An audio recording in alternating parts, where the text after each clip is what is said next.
நேற்று மதுரைக்கு வந்த மகாராஷ்டிராவினுடைய பாஜக முதலமைச்சர் பட்னவிஸ் என்ன சொன்னார்னு பாத்தீங்களா? நான் இன்னைக்கு அதுக்கு ட்விட்டர்ல செய்தி போட்டிருக்கிறேன். மதுரைக்கு ஏன் மெட்ரோ நிராகரிக்கப்பட்டுச்சு என்று செய்தியாளர்கள் கேட்கிறாங்க. யார்கிட்ட? மகாராஷ்டிராவுடைய முதலமைச்சர் இடத்துல. ஏன் மெட்ரோவை கேன்சல் பண்ணீங்கன்னு.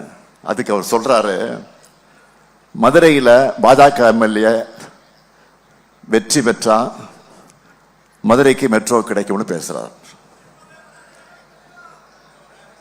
முதல்ல கேட்கிறேன், அவருக்கு மதுரை மெட்ரோவுக்கு என்ன சம்பந்தம்? அவர் என்ன பிரதமரா? இல்ல அந்த துறையை சார்ந்த ஒன்றிய அமைச்சரா? அரசியலமைப்பின் மீது உறுதிமொழியற்ற ஒரு மாநிலத்துடைய முதலமைச்சராக இருக்கக்கூடிய பேசுற பேச்சா இது? பாஜக ஜெயிக்க வச்சாதான் உங்களுக்கு மெட்ரோ தருவன்னு வெளிப்படையா கட்ட பஞ்சாயத்து பண்றாரு திரு பட்னாவிஸ் அவர்களே.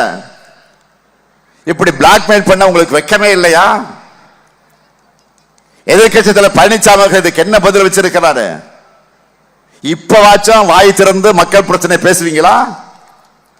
இல்ல வழக்கம் போல உங்க சொந்த கதை சோக கதை தான் பேச போறீங்களா? இளைஞர்களின் வாய்ப்புகளையும் திறனையும் உயர்த்தி வரும் ஸ்டாலின் தொடரட்டும், தமிழ்நாடு வெல்லட்டும்.